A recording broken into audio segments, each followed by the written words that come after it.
Mama, you're good to go. I don't have the little disclaimer thing pulled up, so I'll just let you dive in. I think everybody knows though right now. So, Uh, Triggers. If you have any, leave. I don't know. just That's remember. better I than the didn't have fucking time to last prepare. one. Hi, everybody. No, but if you do have any triggers around murder or anything like that, I would suggest clicking out and coming back when we're done. Okay. So today I'm going to talk about Cordelia Botkin, which she has been noted to be the first murder by mail in the United States. So she was born in 1857 in Polk County, Missouri, but she was raised later on in Kansas City. In 19 or not 19, Jesus. In 1872, she married Welcome Botkin. Yes, his name is Welcome. This family has, I mean, I won't say weird names because everyone's different, but they're interesting names. Did you And say they later bot? on, Like B-O-T? no, his name is Welcome Botkin. I want it to be B-O-T. bottom. Welcome bottom. Sorry. That's what I thought you said at first. I had to do a double take. That'd be a great name, I'm not gonna lie. But her husband's name was Welcome, and later on they moved to Stockton, California, and had a son named Beverly. I'm just, these people have interesting names. I'm not gonna say weird, just interesting. Okay, so later on, they separated in about the mid 1890s, and even though she was estranged from her husband, she was still receiving financial support from him. There's not a lot of information about him because after all of this came out about her, he kind of distanced himself from her along with their son. And it was said that she really didn't care to raise her son. She just wanted to live the wild life, I guess. In 1895, she met John Dunning. He was a San Francisco-based Associated Press reporter, and he was about 9 years younger than her. Um, he was married at the time that they started seeing each other. It was where was it? Their affair lasted about 3 years. Dunning ended up during that time being fired for embezzlement and alcoholism. And then he eventually moved in with her. But, you know, she was estranged from her husband, so I guess technically he was supporting the lover as well. So that's a thing. Cordelia was a very jealous person.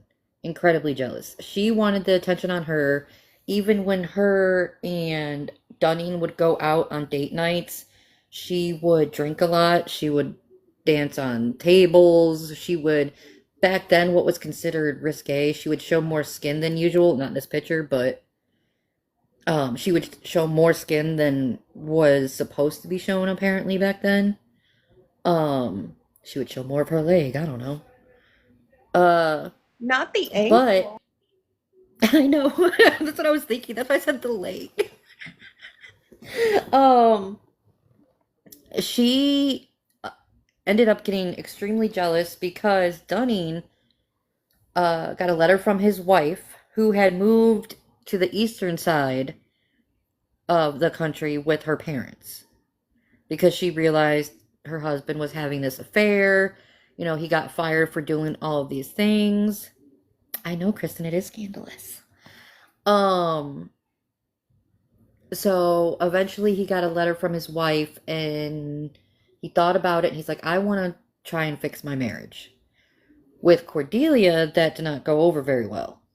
So John went back to his wife on the East Coast, was trying to fix his marriage. They were living with their in laws, and Cordelia came up with this plan to get rid of the wife. So what she did is she sent chocolates to the wife through the mail and labeled it as someone that she knew the wife knew. So it wouldn't Because, I mean, if I got something from a mistress, I'm not eating it. So, uh, I mean, am I wrong? But, I so mean, did she she, know it was the mistress at the time? Because, like, I mean, maybe she, she just thought this random stranger sent her a box of chocolates. which still is weird. I'm not eating random chocolates either. Um, no, it doesn't say anywhere if she knew his mistress's name. It says nowhere that I could find if she knew who she was. She just knew that he was having an affair.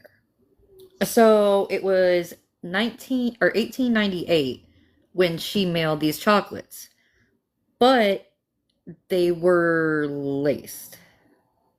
Can I say the A word? What they were laced with? Yeah? Okay. So they were laced with arsenic.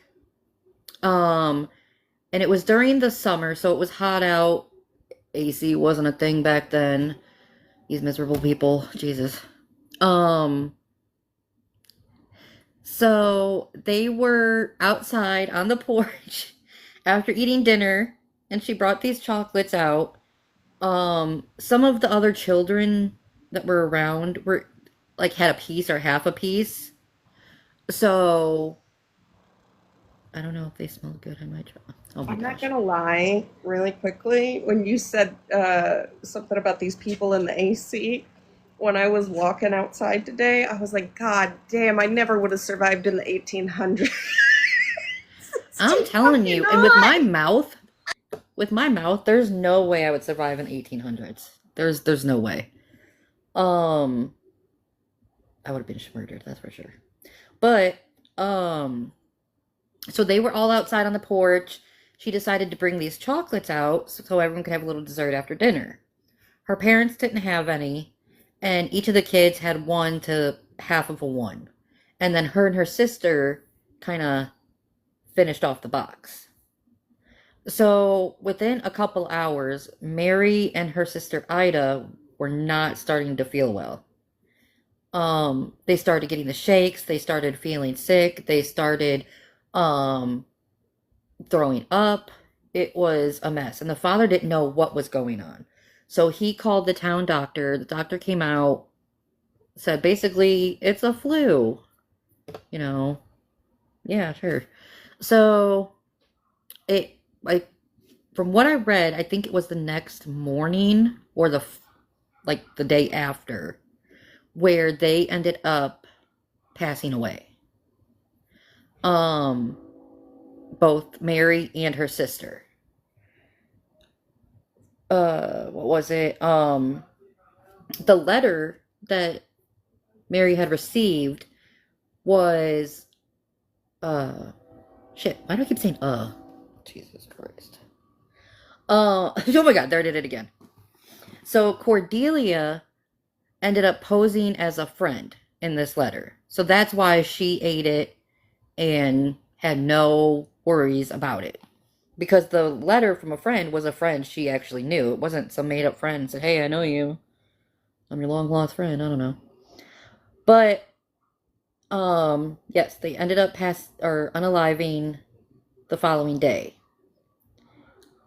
It was the father that ended up finding some letters from Cordelia to John. And that's when he put it together when he saw the letter from the supposed friend and realized that the handwriting matched. So they ended up, where is it?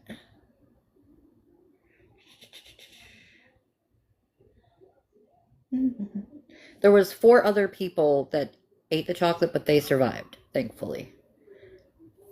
So the father, like I said, was the one that recognized that the handwriting was the same and that the candy originated from San Francisco. So that is when John, the husband, realized he only knew one person. Oh, sorry, excuse me. That could have sent his wife these chocolates when they realized it wasn't the actual friend of his wife. So they went to the lady who mailed the chocolate box. And she said she remembered Cordelia, which this is sad when you get older, you don't want to be compared, but she said Cordelia reminded her of her mother. Not something you want to hear, but whatever. She's a smurder. So can't trust San Francisco. So, but she also, it had been narrowed to this one lady because the fabric that she used to wrap the chocolate in was very specific. She used a certain kind of fabric and all of that because, back then during the mail, they actually did things by hand. It wasn't just multi-manufactured boxes and stuff. So Cordelia was first convicted in December of 1898, and she was sentenced to life in prison. But she ended up appealing that and was offered a retrial in 1904. It was said that, before I get to after that, it was said that her lover, John, actually ended up being a social pariah. Because he'd already lost his job, but after all of this information came out about what he did with Cordelia, and basically everyone blamed him, obviously, for his wife's unaliving. So, what did I say, Jenna? I don't know what I said. What did I say? You've been okay. You haven't said anything out of. Oh, okay. I thought maybe I said something wrong. But, where was I? I need to stop reading the chat when I'm trying to do this. Wait. Questions, but like, how did the chocolate... I mean, I don't know. They didn't say exactly how the chocolate didn't melt, especially back then. It's not like they used cold, dry ice or anything like that, so I'm not really sure how they managed that, but who knows? Blame me, John. The squirter? Did I say squirter? Sometimes I do mess up my words. Oh, okay. You said schmurder. Oh, okay. That's Maybe I just said it weird. Okay, so he ended up, John, the lover, ended up becoming a social pariah. No one really wanted to be around him. He was just, yeah, like I said, a social pariah. No one wanted to be around the dude. And, that's on him. Then, with her imprisonment, she was initially incarcerated in San Francisco. She was later moved to San Quentin. I just heard my dog bark once. In 1906, after an earthquake destroyed the prison in San Francisco. It was said when she was at the San Francisco prison that she lived actually a pretty lavish life. She was comfortable. She would get games. Pretty much anything that she could have wanted back then, she would get. She would get books, any books she wanted, all of that. But once she was transferred to San Quentin in 1906, apparently she went downhill very quickly. She didn't like where they lived, not where she lived, but where she was incarcerated. It was dank and dark. It was nothing like the prison in San Francisco. So she ended up passing away in San Quentin in 1910 at only the age of 56, which I looked up. That's pretty common age to pass back then. She ended up being buried in Oak Mound Cemetery in Sonoma County, California. But she ended up leaving what they call a chilling legacy as being the woman who, I don't know if I can say this, schmeppenized? I don't know. The male and finally refined arsenic, yeah, during the Victorian period. So she is known as the first murder by mail in the US. And I think that's it. If anyone, I don't know if anyone has any questions real quick while Aries gets ready, but I know prison isn't supposed to be fun, but apparently in the beginning time for her in San Francisco, it was a hootenanny. Just a reminder, everybody, please tap. That was a good one, Mama. Yeah, she was a real peach. She was a very jealous woman. She liked all the attention, and she retaliated badly when she didn't get the attention from John, so she ended up murdering 2 people instead of the one she wanted, but she didn't seem to care much. She had no remorse. She didn't cry during her trial, nothing. And what was really sad, okay, what was really sad during the newspapers that I read from during the trial is they didn't understand the appeal, because back then you didn't really see anyone till they went to jail. There wasn't, a lot of pictures taken, social media, nothing like that was around. So once the reporter saw her when she walked into her trial, they said she was a very homely looking woman. Yeah. Which I don't feel sad for her. I mean, you murdered 2 people just because you couldn't get the D. I don't know. So that's on her. That's on her. But I don't know if anyone else has any questions. I don't know if Aries is ready. Aries. I'm gonna ramble. How you doing? Oh, I'm ready whenever. Sorry. Just a reminder, you missed the everybody. name? Oh. The name was Cordelia Botkin. That's her picture I have up. And My husband's phone's name was echoing, Welcome. No, you're not echoing. Okay, it sounded like it was. Not that I can hear. Okay, I think my phone is just dumb. Okay, I'm going to expand Aries. Everybody remember to tap, please, and thank you. And Okay. I will mute up. I do have a picture. Hold on. This one's going to be really sad, okay?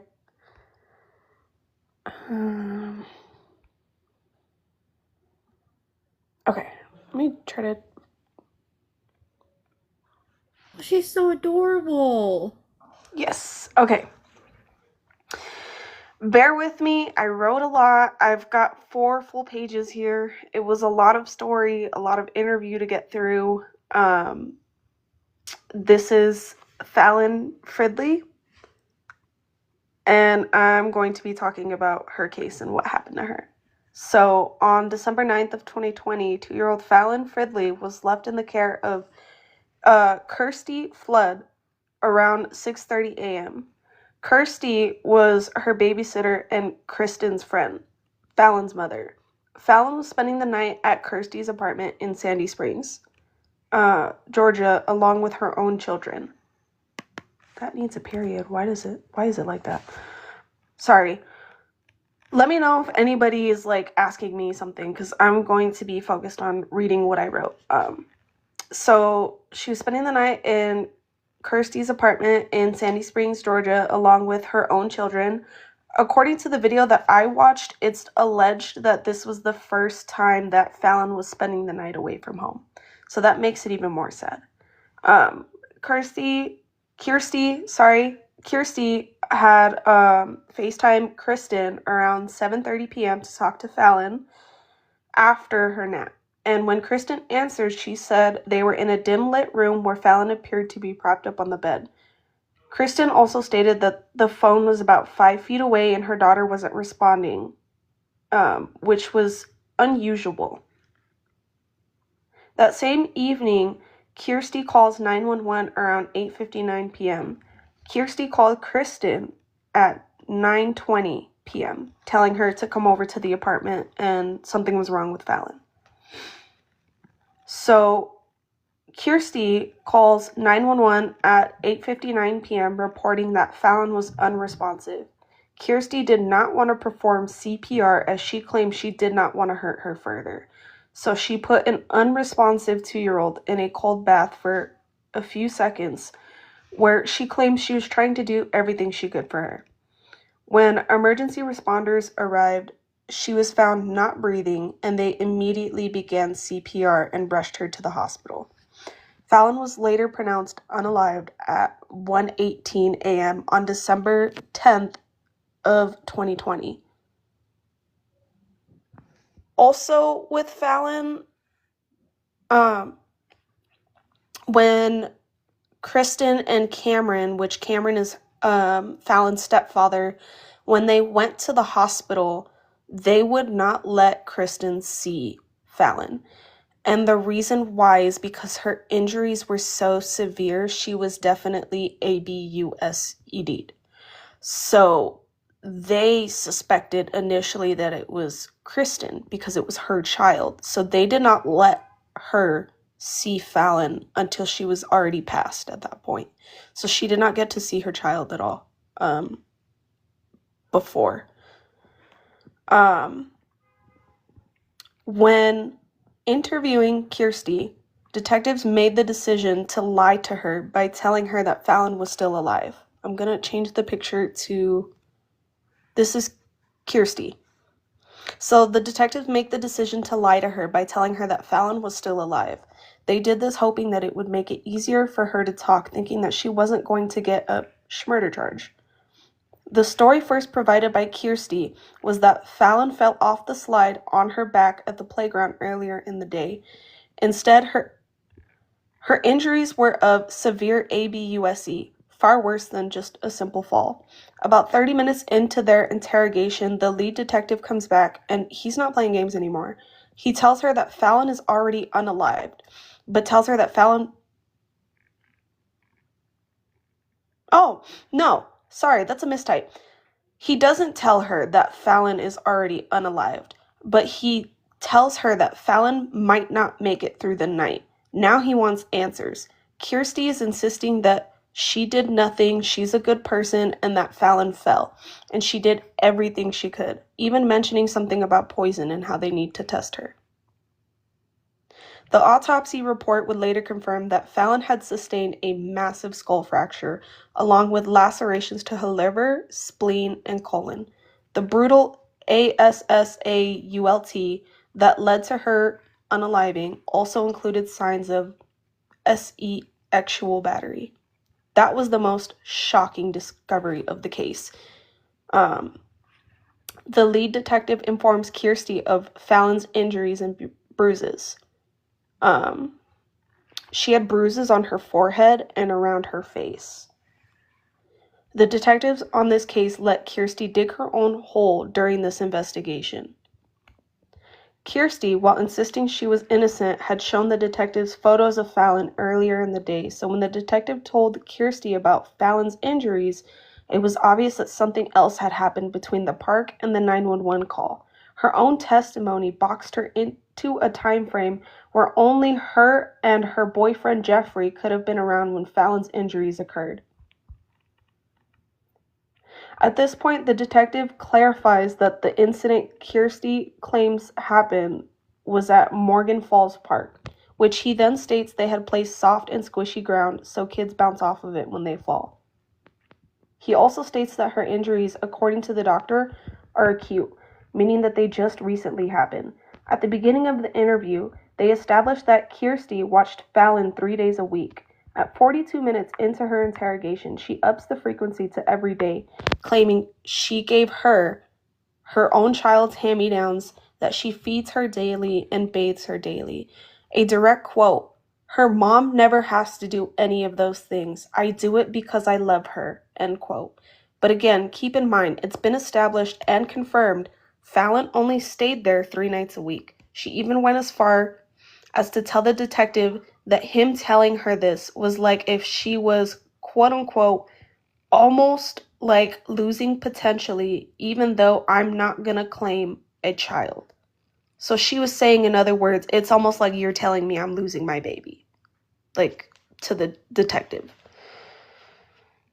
After this, she then says that Fallon and her daughter could have been playing with Grace, which is Kirsty's pit bull, and that Grace jumped on her. So far, she's attempted to blame Fallon's stepfather, which I haven't really mentioned yet, but we'll get into that, a playground slide, Someone random at the park, because when they did talk about it and he said there's no way that the fall could have done that, she insists that there was other people at the park and somebody random could have done it without her looking. So she's blamed Fallon's stepfather, Cameron, a playground slide, someone random at the park. She's blamed her dog, and she's even insisted that somehow Fallon fell in her messy apartment and it's just her apartment's fault because she doesn't have vinyl floors. I don't know where she was going with that one. I was actually really confused when I watched the interview. It didn't make any sense. So Kirsty goes through her camera footage to find something to correlate with her story, and she shows the detective a video of her trying to get Fallon to eat and that her dog was roaming around. Then she states they went to check on her because she was quote-unquote looking weird. Then they ran her a cold bath. We'll get into that later too. They put her in a towel and rocked her, according to Kirsty, and that's when they decided to call 911. At this point, the detective tells her point blank that her dog stepping on her or jumping on her would not cause the injuries or cause the skull fracture. She then asks the detective what acute means again, meaning her injuries just happened. And he explains to her again, it's at this point, and he explains it to her again. So it's at this point she asks the detective, so it could have been this morning? And he asks her, how early in the morning do you think? Oh, hold on, I gotta turn off my notifications. How early in the morning do you think? And she responds back, before she came to my house. Kirsty, during her interrogation, has said she had to leave over and over again to go get her kids. However, the detectives wanted to grab her camera footage before she had a chance to delete it when she left the station. So they brought in a third detective who's familiar with the app. Kirsty is combative. She doesn't want to send them the footage because they, quote-unquote, already saw it. However, they got her to agree that she would email them the footage as soon as she got home. Now, this next part of the interrogation actually kind of pisses me off. And disclaimer, I'm not saying the stepfather is a good person, okay? So, during the entire interrogation, she made it a point to talk about how much she loved Fallon, how she would never hurt her, all the stuff she supposedly does for her. Hey, Aries. Yes. Asia in the chat said, can anyone tell me which baby/case this is? I think they missed when you said it. Fallon Fridley. Her name is Fallon Fridley.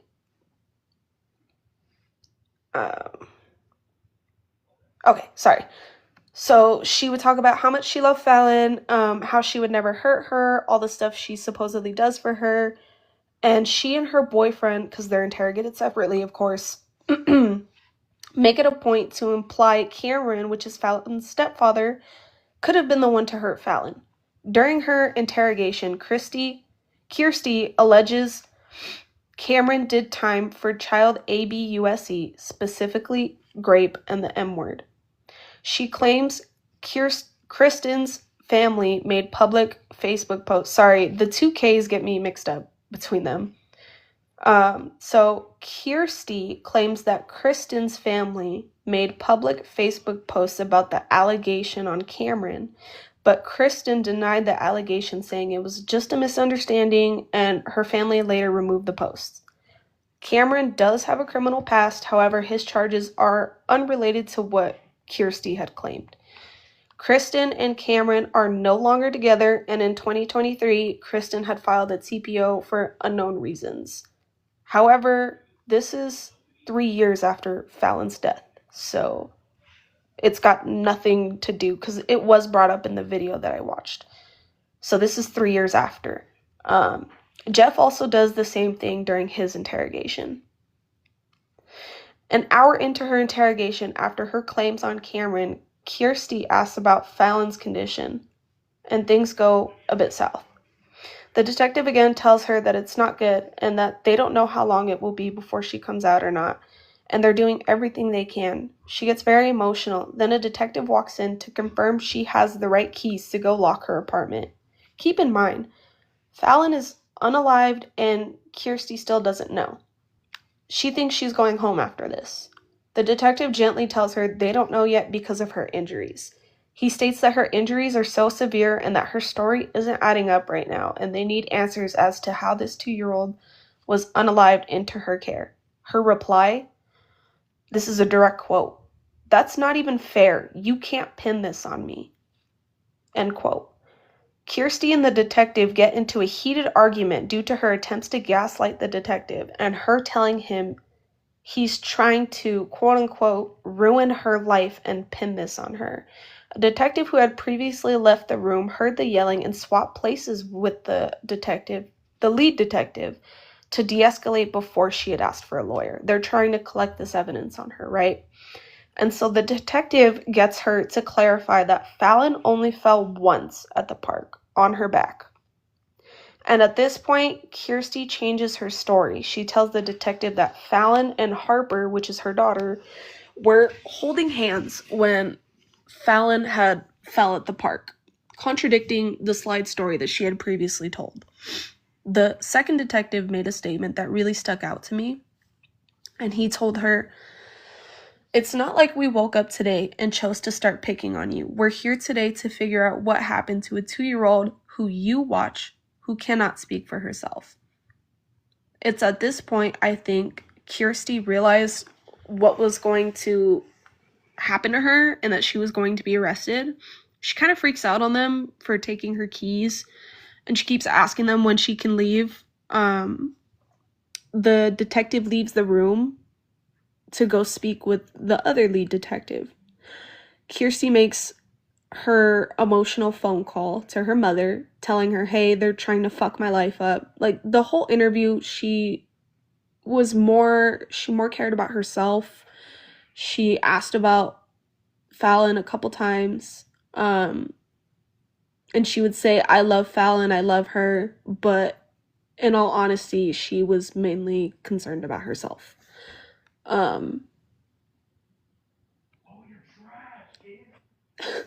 If you can hear my boyfriend in the background, I'm so sorry. The second detective leaves the room to go speak, and then she does that. When they come back into the room, they issue her a search warrant for her cell phone. And so they go into her room, they give her the warrant, telling her she's got to hang up. And right after they tell her about the warrant, they finally inform her that Fallon did not make it. They let her finish the phone call. They collect the phone as evidence, and after they take her phone, when they go to leave the room, she actually follows them out in an attempt to leave, and you can hear her, the camera just left there recording, arguing with the detective, saying that she was leaving, that they took everything from her, and they're trying to ruin her life. And after they get her settled down, they did eventually release Kirsty, pending the investigation. So we're going to move on to the boyfriend. In Jeff's interrogation, he claims that he left work at 5:30 a.m. on December 9th. He also claims that he got home around 5 p.m. He claims no one was home when he got there. He took a shower like he normally would. He says Kirsty and the kids arrived around 6:30 p.m. Jeff is questioned about Fallon's demeanor. He claims that after his shower, Kirsty had already put Fallon to go to bed for a nap, so he didn't see her until she woke up to go eat dinner. Jeff states he could hear Fallon crying before being put to sleep, which contradicted a part of Kirsty's story. And I didn't write it into there, but I remember it. Earlier into the investigation, when she was saying, I love Fallon, I would never do this to her, she would also say, Fallon's not the type of kid to cry. So they would say, well, did she cry? Did you guys know? How did you guys not know? Because she has all these severe injuries. And she'd say, well, Fallon doesn't cry. She doesn't cry. She's not that type of kid to cry.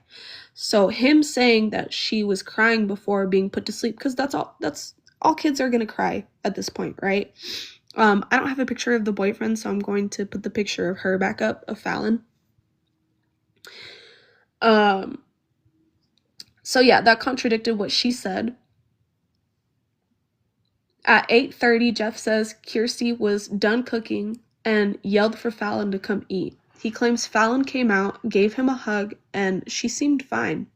That she sat down at the table but refused to eat. He claims, according to Kirsty, that she does that all the time. He says after trying to get her to eat, they laid her down on the couch. I believe it was the couch. It didn't specify. So I'm just going to say they laid her down, sat with her for a bit, and then went outside to go smoke. for about 10 to 15 minutes. Jeff claims when they came back to check on Fallon, and he says that he was insisting the whole time that they were smoking that they needed to go back inside and check on her.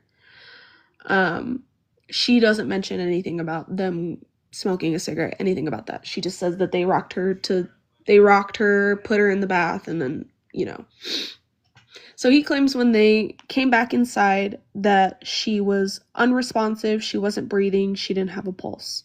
He says they tried to do mouth-to-mouth but didn't know how, and they didn't do CPR because they didn't know how. They put her in a cold bath to try to shock her awake. It was like an attempt. And then they called 911. It's determined that whatever happened to Fallon, it had to have happened before she sat at that dinner table. So like Kirsty, Jeff was also lied to, and Jeff was also told that Fallon was still alive. And I actually forgot to mention with Kirsty, she was told by one of the detectives that Fallon was unalived. And then the lead detective came in to go question her, and he decided that he was going to lie to her and say, no, Fallon is alive. I don't know why they told you that, but no, she is alive, because they wanted to lessen it to make her talk. So they did the same thing here with Jeff, pretty much. They told him that she was alive, but critical, very, very critical. After they describe her injuries, he goes on to say that she, being Kirsty, would have never harmed Fallon, that she's never hurt their kids before, because she has a previous child with another person, and then they have a child together. They have an 8-month-old. After detectives leave the room, Jeff is frantically texting someone. Oh, I missed something. Like Kirsty, Jeff is also trying to suggest that her stepfather could be the culprit. But after detectives leave the room, Jeff is frantically texting someone. It's unclear if he was messaging Kirsty. When detectives return, they inform Jeff that Fallon has passed, and they ask him for any information that he's not already telling them. He maintains that he's told them everything he knows. From what I can tell, Jeff was informed first of her passing before Kirsty. You can hear Kirsty arguing with detectives from Jeff's room. On December 11th, 2020, Kirsty went back to the police station under the guise of picking up her cell phone that they had just collected the day before. She was actually brought back for further questioning about what had occurred 2 days prior. This time, Kirsty was interviewed by a female employee in a non-threatening manner. And after discussing Kristen's backstory, Kirsty is asked whether or not Fallon was a picky eater, which ended up leading them back to the topic of CPR. My understanding is that this is the technique that is used when the assumption is that the problem persists in the child's lungs or airways. The idea is to reoxygenate the lungs, the blood, to save the child. I apologize. Kirsty claims Kristen only fed her candy and junk food, and that Fallon ate quote-unquote real food at her house. She then states, apparently they said she had a carrot lodged down her throat. This is a direct quote. And I mean esophagus. And I don't know if it's because she didn't want to eat. I don't know. But the fact that it all accumulated, that's impossible to accumulate that fast. And they asked her what she meant. And what she was talking about was the injuries, the timeline of yesterday. She was saying there's no way those injuries could have happened. So she's trying to gaslight this female detective now. During her second interrogation, Kirsty states that the 911 operator made her give her CPR for about 8 minutes straight. Kirsty claims the 911 operator gave her the wrong advice and that she was actually supposed to flip Fallon over and pat her on the back instead of giving her CPR. Disclaimer: I'm not a medical professional by any means. However, I do know what she's describing is what you do to a choking infant. But Fallon was not an infant. Also, Fallon was unconscious. And for kids older than 1 and younger than 8, mouth-to-mouth plus chest compressions are usually the right steps to take when a child is not visibly breathing and unresponsive. And I did do my research on that. Kirsty also claims that while she was performing the CPR and mouth-to-mouth, which contradicts her earlier story from before, that Fallon's lungs sounded almost like a deflated balloon, like when you're putting air into it and it's just coming right back out. So when they're asking her how can she explain these injuries that Fallon got, her response now is that she did CPR on her, and that's why her belly was filled with blood, because she did have internal injuries, which contradicted hers and Jeff's previous testimony of them saying they never gave her CPR or mouth-to-mouth. Kirsty then pleads with the female interviewer, telling her that she always reports suspected child ABUSE to authorities. Kirsty goes on to tell 2 stories about when she reported suspected child ABUSE.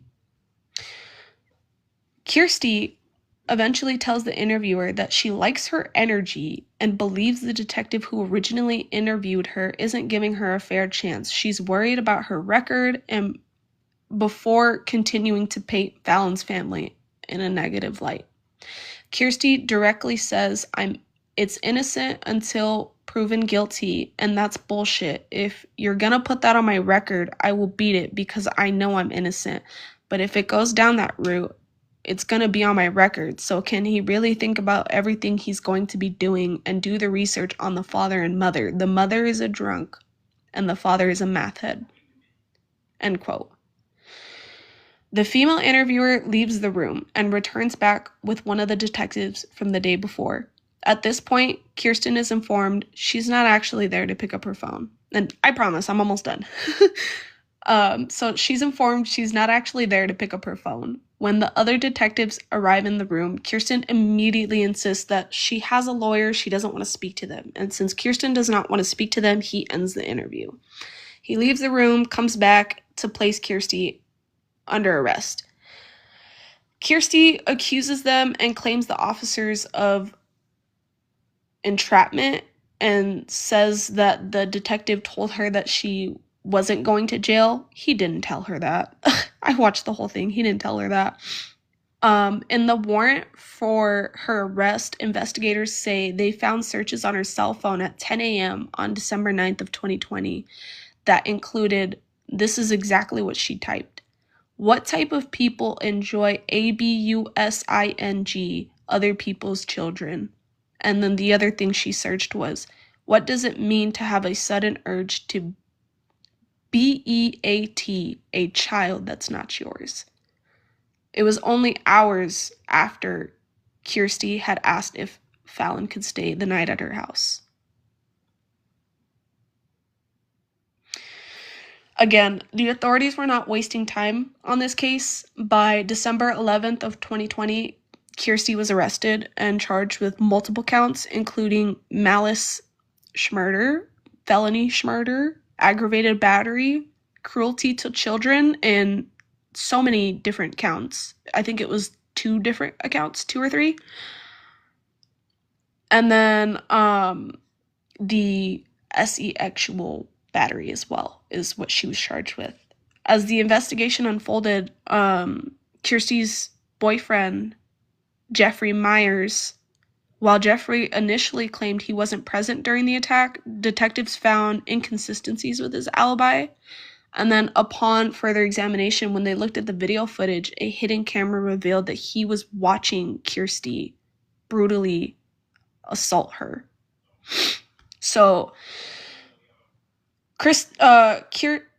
Kirsten's mother, oh my god, I spelled that so wrong. Kirsty's mother was also indicted on the offense of influencing a witness, where it was alleged that she engaged 3-year-old Harper in misleading conduct to prevent her from getting information to the SSPD in connection to the murder of Fallon.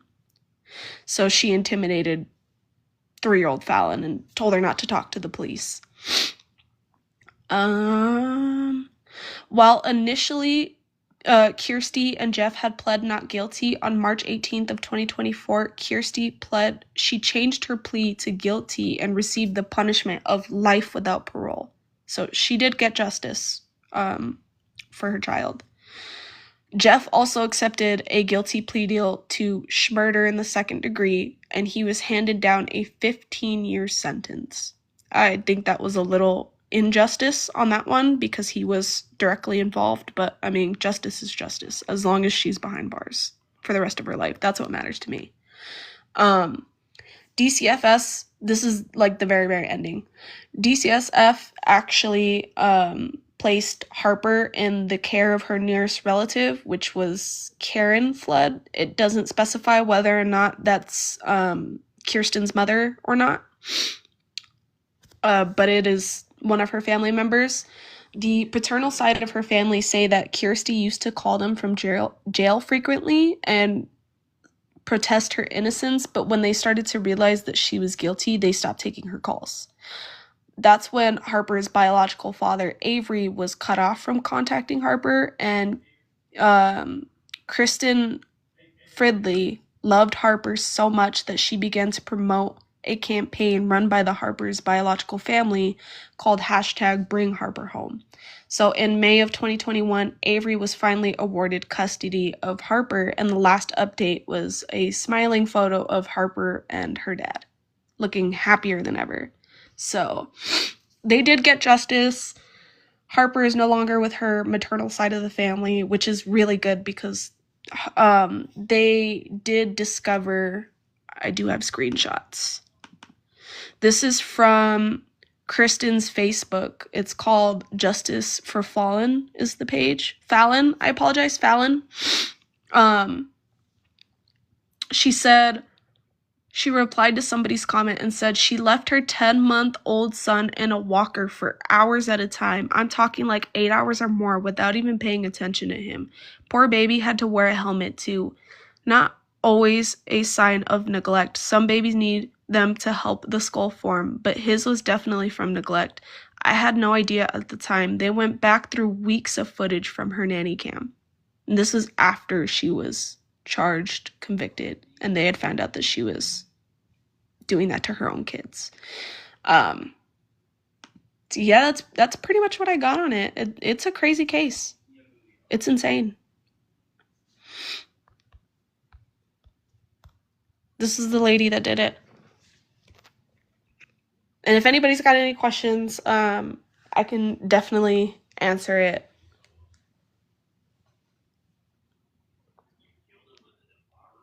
I think a lot of people were talking in the comments about how it's sad that people can do this to a child. It's what pisses me off even more is that she didn't have to keep Fallon all day. Yeah. She literally specifically went and asked Kristen, can I keep your daughter? Can I have her? Like, she called her and said, can she sleep over? And it didn't have to be like that.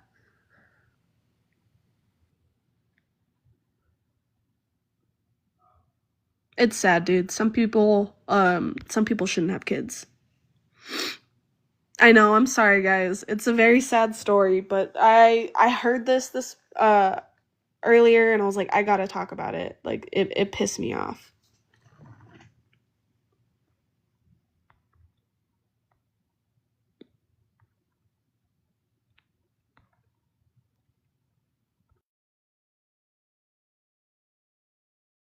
I remember watching this on the YouTube. I don't know what people call it on here. But I remember she tried to make herself seem like a saint. That she got Fallon's mom off of rugs, and she did all this amazing stuff to try and paint herself as this amazing human.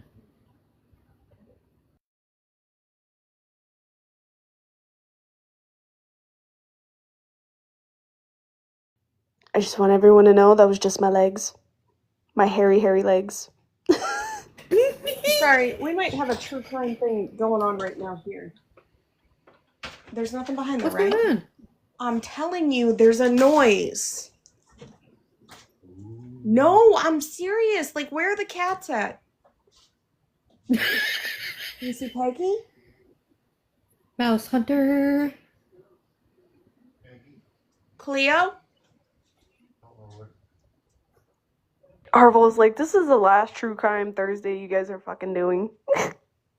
Oh my god! Son of a bitch, I found her!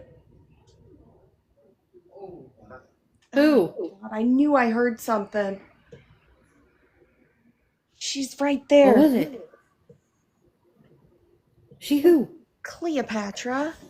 I kept hearing a noise. And I'm like, what the fuck is it? And she's right there in the thing. I had him looking outside. I was like, what is hitting the window? And he's like, I don't hear anything. I don't hear anything. I'm like, I've been hearing something for like 20 minutes now. And it's because she's over there licking herself. And then I'm like, where's Cleo? And then I look over and her fucking eyes turn and look right at me. Sorry. Didn't mean to interrupt. I was just like, what is going on? Cleopatra, what are you doing in there? Okay, now you're going to act like you don't exist. Whoo! Yeah, she'd be a true crime story. I'm sitting here like, what is going on outside? Okay, sorry, I didn't mean to sidetrack. No, you're good. Do you have anything else? I'm just gonna reply to Hereford's comment. I think she definitely did it on purpose because she Googled it after she asked if Fallon could spend the night, and then before it had happened, before the ABUSE occurred. Oh my god, I can't talk. I agree. I think I'm gonna buy like a Sherlock Holmes hat and work during on Thursdays. Buy me a dictionary. I need one. Can't talk. Okay, I am gonna put an image in my background.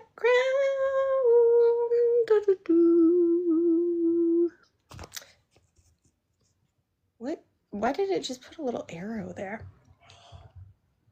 Man, all these pictures aren't gonna work long ways.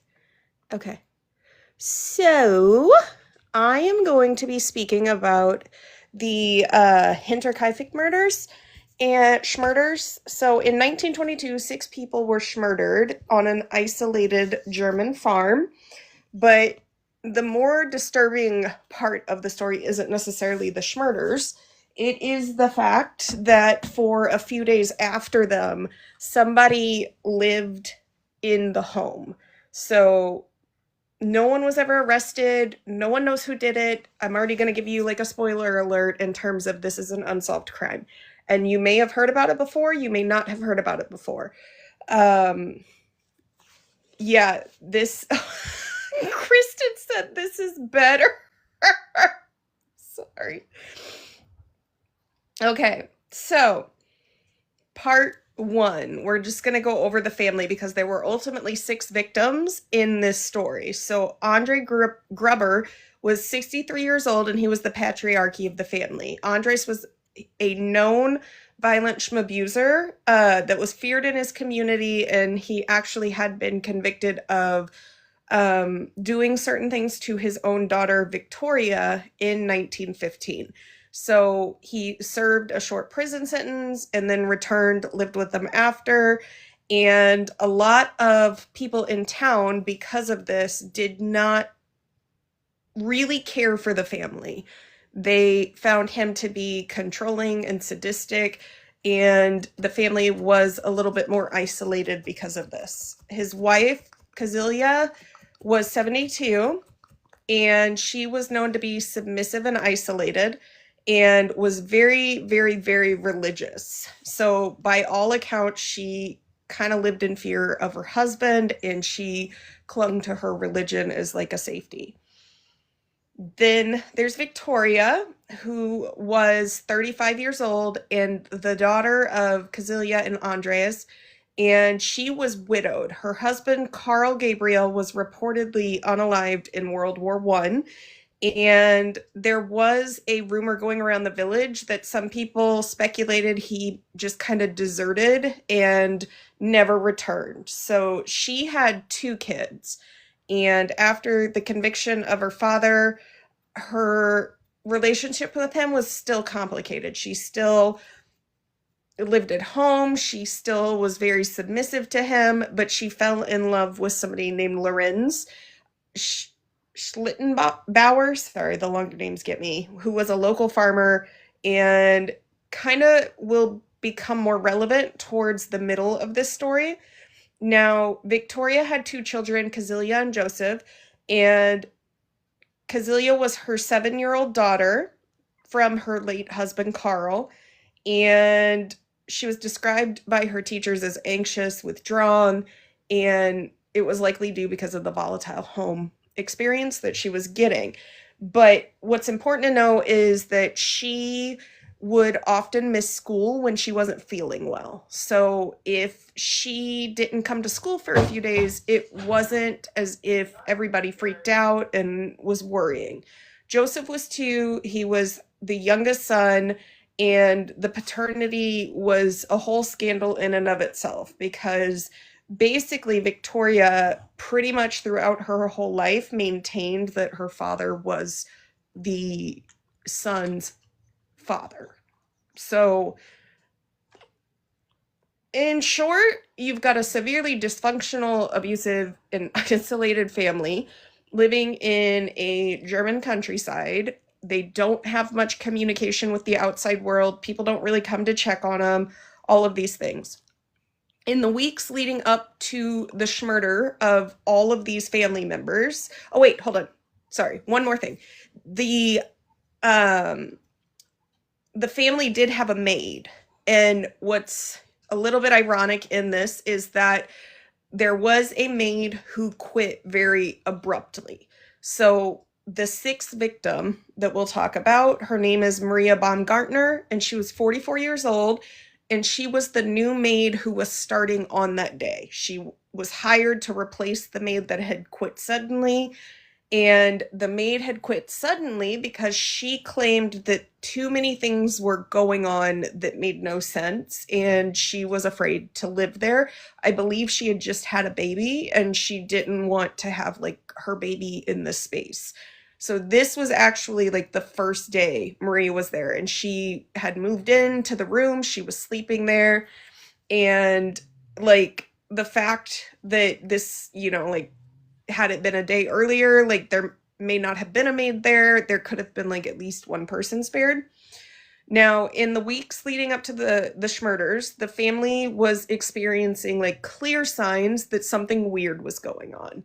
So Andreas had actually found footprints in the snow that were leading from the forest along their farmland to the house, or to the barn or house, and when that happened, he told everybody that he talked to, he couldn't find tracks going back to the woods. Now, a house key went missing, the tools were disappearing, the family repeatedly heard footsteps in the middle of the night in the attic, and that was largely one of the reasons the first maid had left, was because she felt that someone or something was up in the attic maybe, and it just freaked her out, and that sound was kind of like her final, like, nail in the coffin of, like, I'm getting out of here. That's a really bad pun to use in this. So she quit her job. She told the others that she believed someone was inside the house living there, and Andreas had refused to contact the police, largely because the police and he did not have a good relationship because of his relationship with his daughter. And so by then he had been arrested, and some people say it was out of pride. Some people say it was out of arrogance. Like, I genuinely think he just didn't want to get the police involved because he's had this relationship. He's already been to jail for a crime he committed and didn't really want to get him involved. So somewhere between March 31st and April 1st of 1922, somebody decided that they were going to murder the family. And what happened is that Andreas went to the barn and he was attacked with a mattock, which is like a heavy pickaxe. And his skull was smashed and his face was destroyed. His wife was next, and she also received blows to the head. Then came his daughter, who was lured out there and murdered in the same manner. And then 7-year-old Cordelia, the daughter of Victoria, was the last one to pass away in the barn.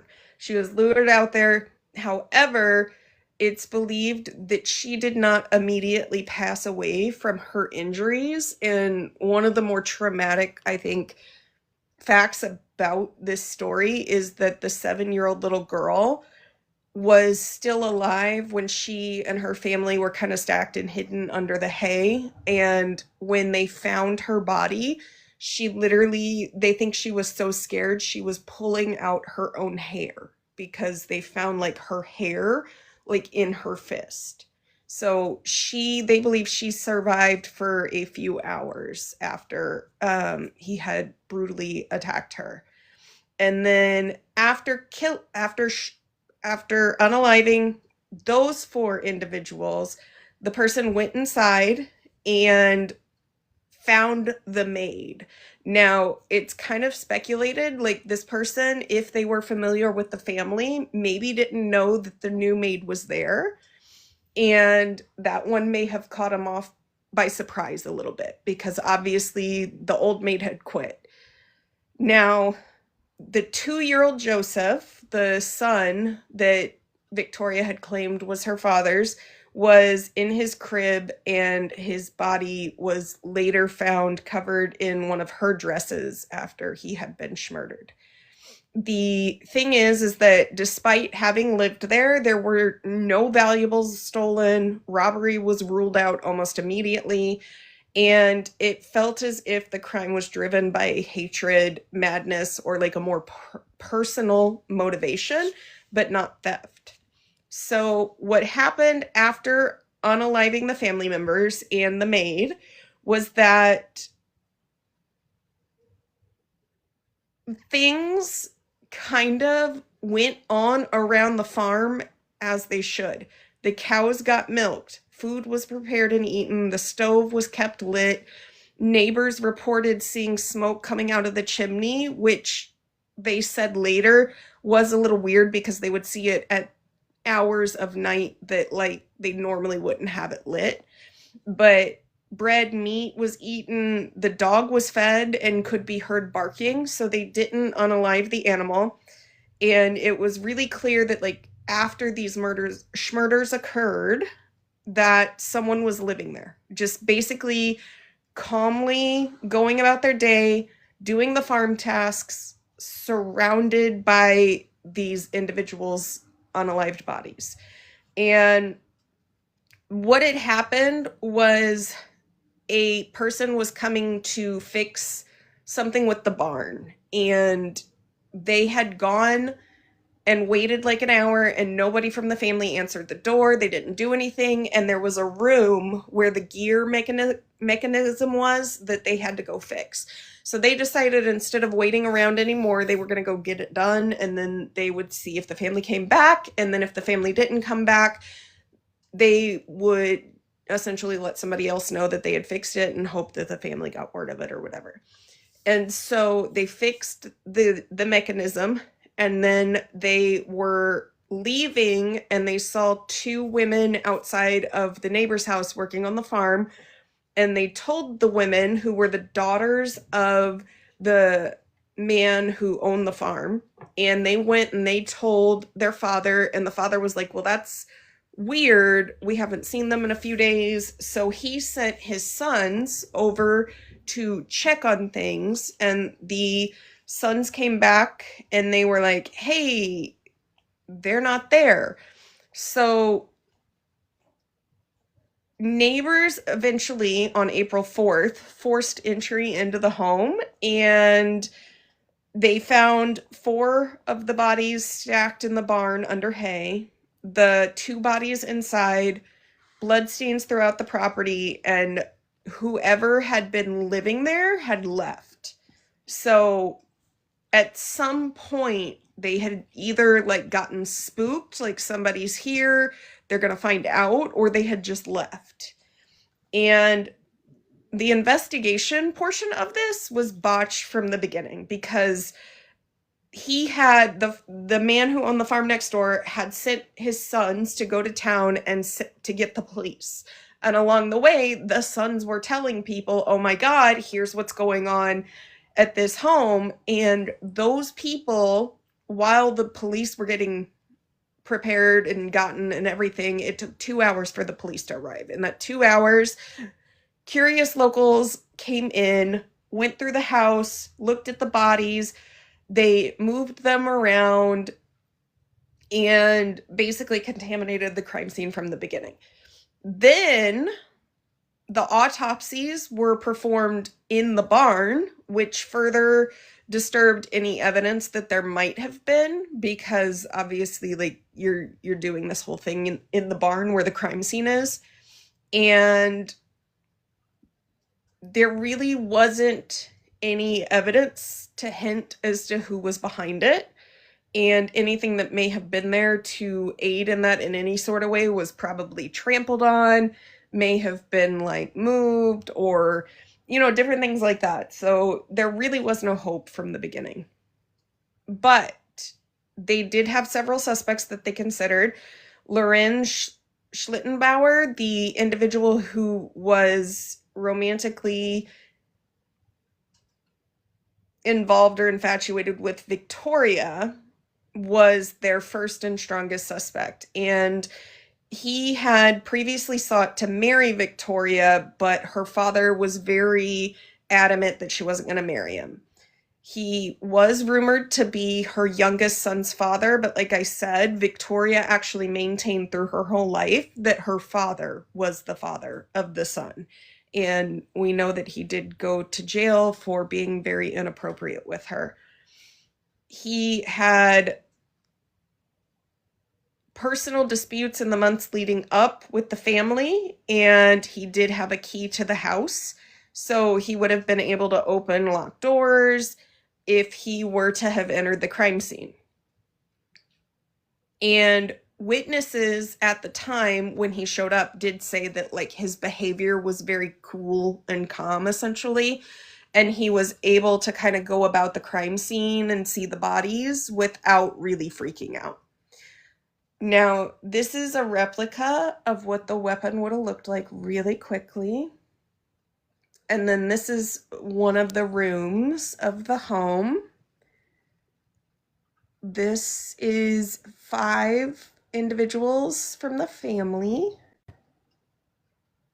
And I'm not gonna show the picture with the bodies, but they did have, if you Google the case, you will find that there is at least 2 pictures of the bodies in the barn. So it's the Hinterkaifeck Murders. Now, other suspects did include Carl and Andreas Gabriel. Now, Andreas is her father's name, so this is a different person. And these were actually 2 individuals that were her brother-in-law, Victoria's brother-in-law. And they were known to be violent, they were known to be hostile, and they really didn't have any hard evidence to link them to the crime.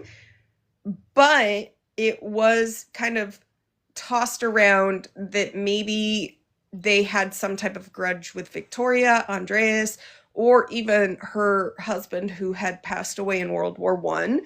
And so they just kind of came, they did what they did to get like revenge or something, and then they left. The other suggestion was that it was an unknown individual who was maybe like an ex-soldier or somebody who was walking around the woods, found the home, all of that stuff. What's important to remember, though, is that leading up in the weeks before that, there were the sounds in the attic. There was food found in the barn, and it did appear that there may have been a human that defecated in it. They took care of the animals after they murdered the family. They didn't unalive the family dog, and allegedly the family dog was not one to be friendly and not bark if they didn't know the person. So to a lot of people, that suggested that it was somebody who knew the family. There was also a point where there was a magazine or newspaper from Munich that Andreas had found out kind of near the woods where he had seen that person, he said he had seen several people kind of standing out along the wood line, and they would go back in when he saw them. And then after that, he saw the footprints leading up to the home in the snow, but he never saw footprints going back to the woods. So Andreas had talked to the mail carrier and asked, does anyone around here subscribe to that publication? And the mailman at the time was like, no, I don't know. Nobody around here does. And it got brushed off. He just kind of forgot about it. But then when everything was going on, he remembered that and he brought it up because it kind of gave to the theory that it could have just been somebody random that happened upon the house and was not from around the area, because I believe it was 70 kilometers out of Munich. So it wasn't directly in Munich. But it's interesting because, again, 6 people were murdered, and this person just casually lived with the bodies for a couple days. They took care of the animals. They acted as if they lived in the home and ate the food. They cooked. They really weren't bothered. And it was never really solved because there was no like real evidence to suggest who it could have been. There were so many rumors around the family and from the family, but they never got the police involved, largely probably because of the father. And they were never able to figure it out. I will say in 2007, I believe it was, there was a group of students who were trying to solve the case and figure out who was the most likely suspect, but they kind of just seemed to have given up. And that is the entire case. If anybody has any questions, it is called the Hinterkaifeck Murders. So Hinterkaifeck, the Hinterkaifeck. I just spelled that out in the comments too, just in case. I just Googled it because I was a little, I wasn't paying attention in the first part, and that whole thing is crazy. Right? Like, I mean, the fact that the maid just up and bolted and was like, nah, something's going on, see you later. And then soon after, like, the family ends up murdered. And the new maid, who's been there one day, it's like her first day. Yeah. Well, I'm reading that she had supposedly told them about strange noise coming from the attic too. Mm-hmm. The attic had strange noises. The police or residents who had like gone around the barn said it looked as if somebody had been up in the loft eating food, and that it did appear at one point someone had like gone to the bathroom. And I don't know, it's just crazy because like it's the 1920s, so it's not like there's security cameras or anything, but for 6 people to just and the 6 people were lured. So the 2 were murdered in the house, but the 4 that were murdered in the barn were lured out one by one. So it was like the father went first because police said it couldn't have been that they all 4 were in the barn and it happened one right after the other, because somebody would have fought back and there would have been like this big struggle. But basically they just walked in, they got knocked, and then the next person came, they got knocked. So yeah.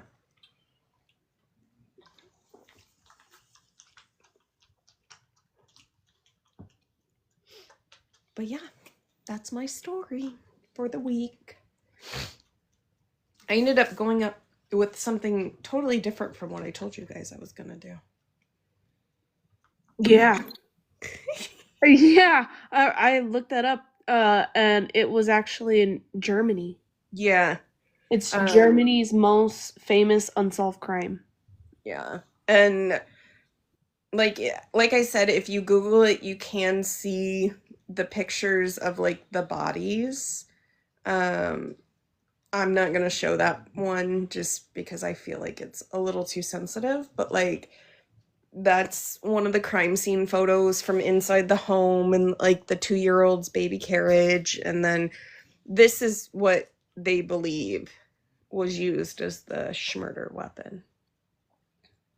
And they said that it was one of the reasons they kind of looked at the brother-in-laws too was because one of them would use this type of weapon when they were unaliving pigs on their farm. So they were skilled with it, and whoever it was clearly like used to using it because all it took was one blow for the father, and it did take a couple more on a couple people, but that was a big kind of red flag down the road as to why they might have been involved.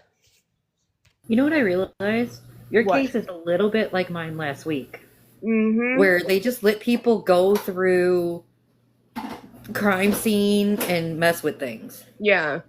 Well, and like it wasn't even the police let them. It was like the sons were big fucking loudmouths and pranced to town yelling at anybody they could that these schmurders had happened, and people just showed up and were like looking at the bodies and trying to give their interpretation of the scene and like acting like they knew how to do police work. And yeah. Polly. Polly. Thank you. So it's scary. It's insane. Well, the people that said they missed my story earlier, I did Cordelia Botkin, who was the first murderer by mail in the United States. And I'll put it all on YouTube too. I think I never got around to getting last week's up, but I will get this week's up. For sure. I thought you did, but I might be a liar. I might be wrong. I don't know. It's been a week. I tell you what. I'm not gonna lie, when you post these ones, I skip my part because I don't want to hear my voice. I don't watch anything because I don't want to hear my voice. I don't know how any of you all can deal with it. I found like a couple interesting stories. I'm not gonna lie. When I was trying to figure out what I wanted to talk about, and like I already have 2 other schmurder cases I think I might want to talk about in the future.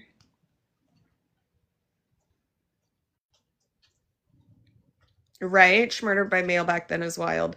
I thought it was a really good question. Someone asked why the chocolate didn't melt in the mail. I want to know that now too. Maybe they just like, because I don't know how mail was delivered back then. I didn't look that far into it. So if they had to take it slowly, maybe they stopped here and there and filled like stuff with ice. I don't know. It didn't mention it anywhere on how it survived from the West Coast to the East Coast. It probably too, though, if you think about it, the ingredients have probably changed a lot. So maybe it was able to withstand a little bit more, I wonder. I would have. Maybe, and I mean, the heat back then probably, I don't know, maybe hot to them wasn't hot to us because we have AC. I don't know. I don't know. I wouldn't be able to survive back then. That's all the fuck I know.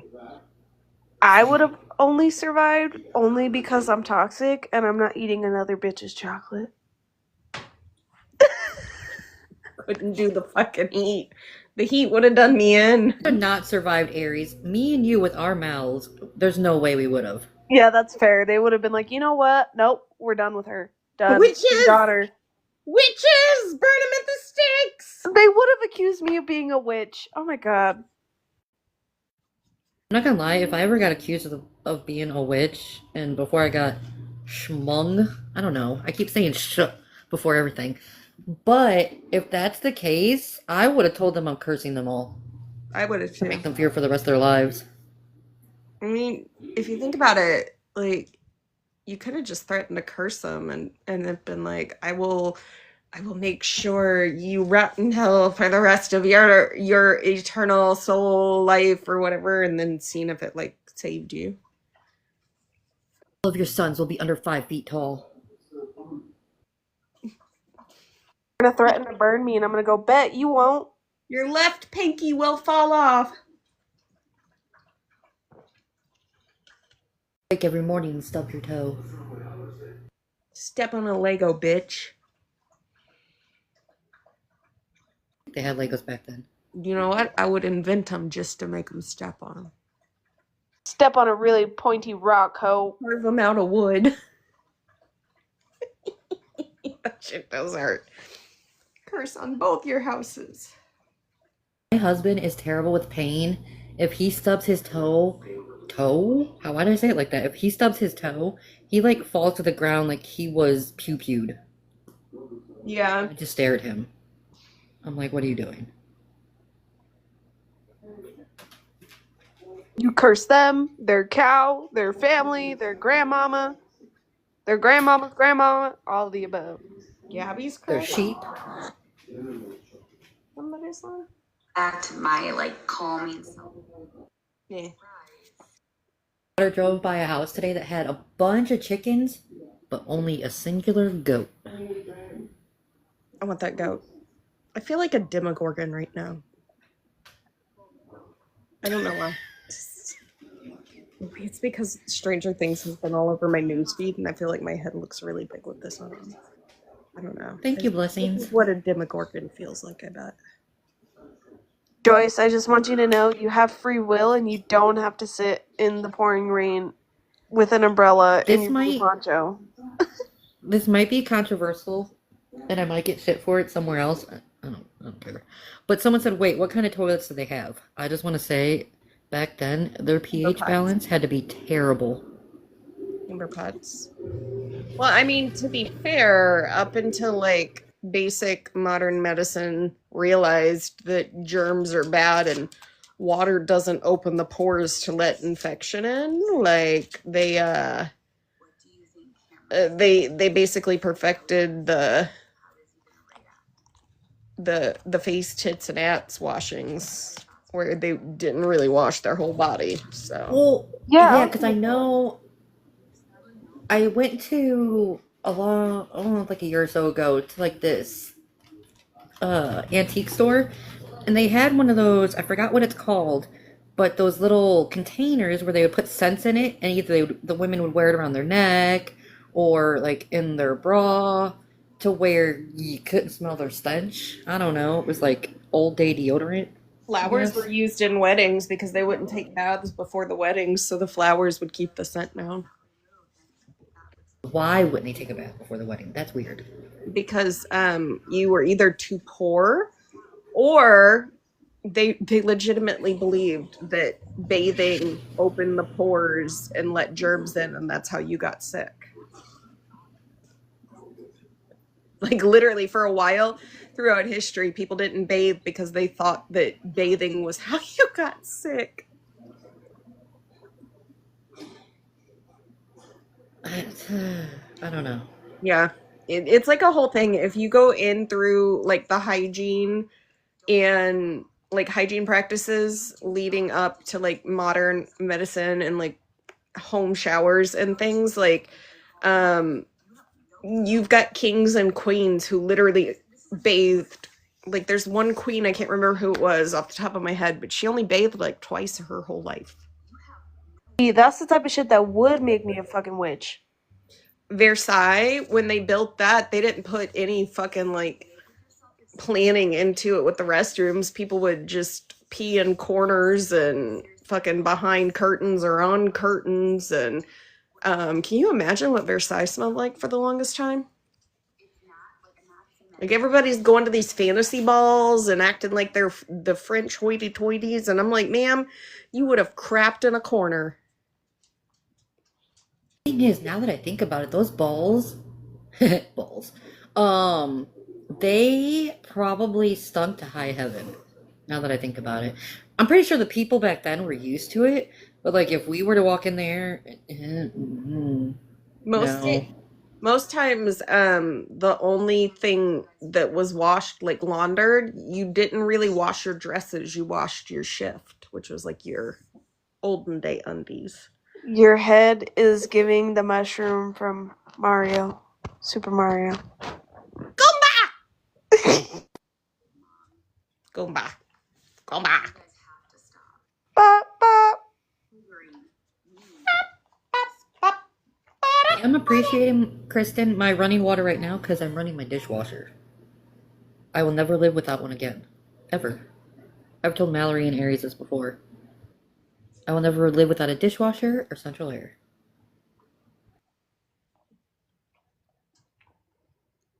I will say the Greeks did do very well and that they had public outhouses, but instead of toilet paper, you use sponges that were communal.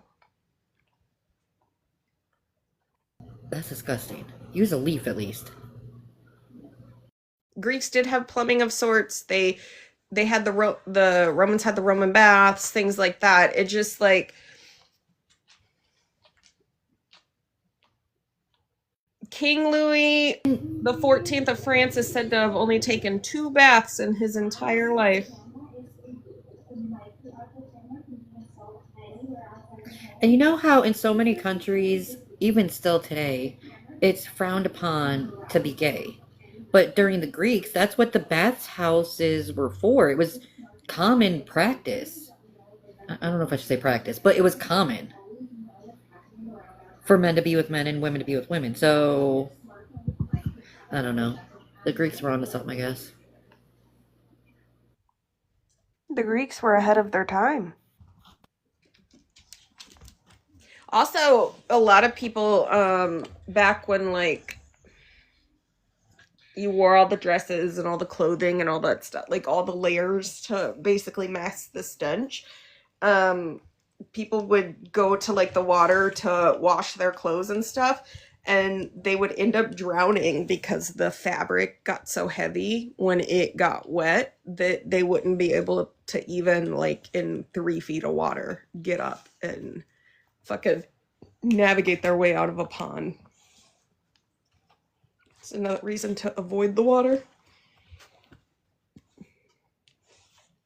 I know a lot of random shit about stuff I never need to know about. Like rainbow fish. Mm-hmm. Sunfish. Whatever. The stupidest fish in the sea. I knew it had something to do with the sky.